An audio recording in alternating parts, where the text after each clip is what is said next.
Violet from The Incredibles is known for her power to become invisible. It is an indirect power, as opposed to powers such as strength, speed, and flight, which male superheroes tend to have.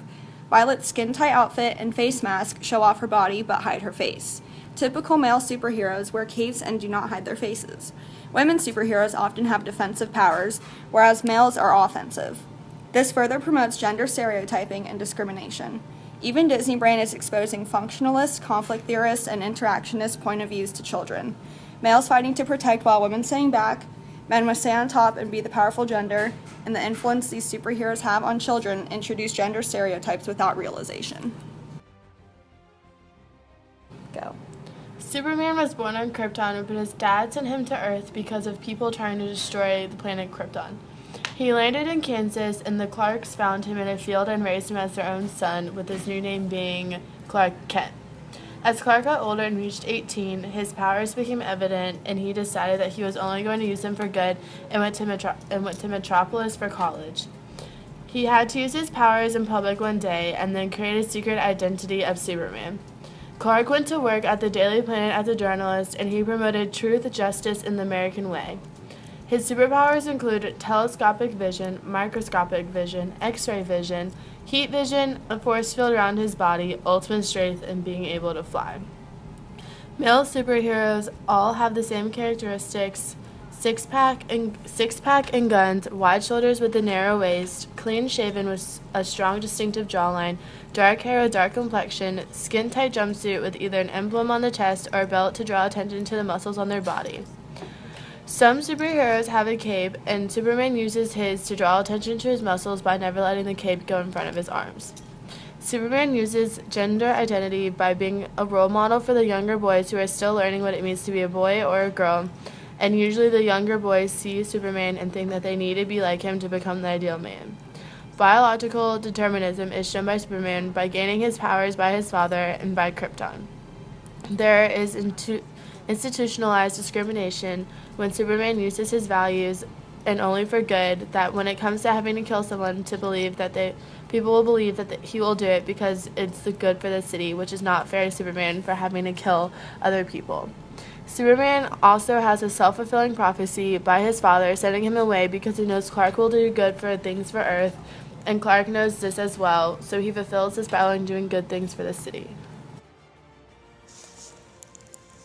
Catwoman's strength, speed, and thievery skills were taught to her by a karate sensei and a boxer, both of whom she was introduced to by a third party.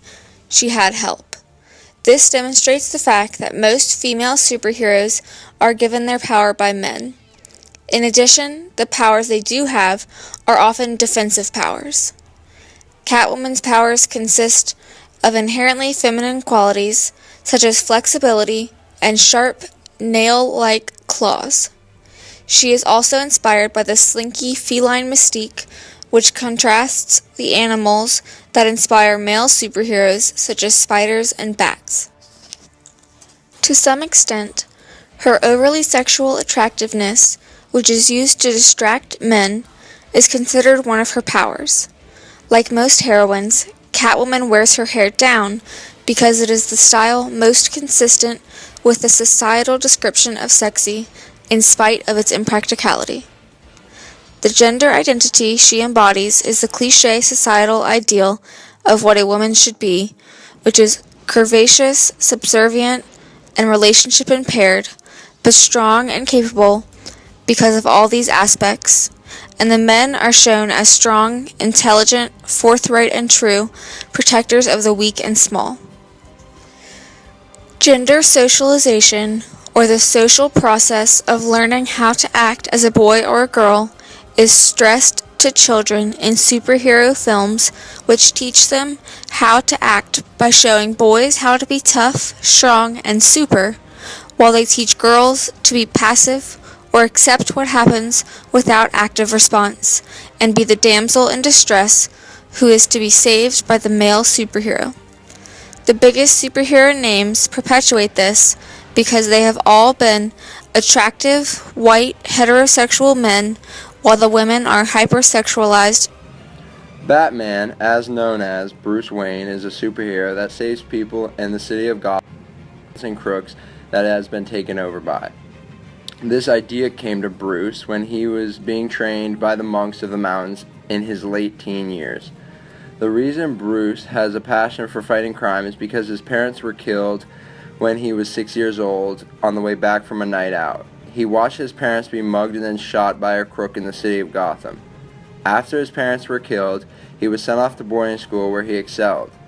Out of boarding school, he was still under emotional stress from his parents' death, so he went to find peace in the mountains where he was trained and physically pushed by the monks.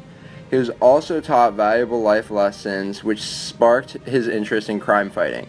When Bruce returned home, he was greeted by a butler telling him that he was the heir to his uncle's fortune. He instantly became a billionaire. This is an example of self-fulfilling prophecy. This is when one night he was attacked by a swarm of bats and awoke as Batman. He used his money to create a suit that showed off his muscles and helped him, quote-unquote, fight crime. The suit made him look stronger and look sexier. He wore a mask when fighting crime and a cape, and drove a Batmobile, which was a sweet vehicle for him to get around in. I think Batman creates unrealistic stereotypes for children in tough situations. It shows kids what cool is by having an attractive man in skin-tight clothing driving an impeccable sports car and pulling babes like Catwoman, all of which are gender deteriorism. Although the overall message is one to take note of, the story is one of impressive perseverance, it is unrealistic and sexist.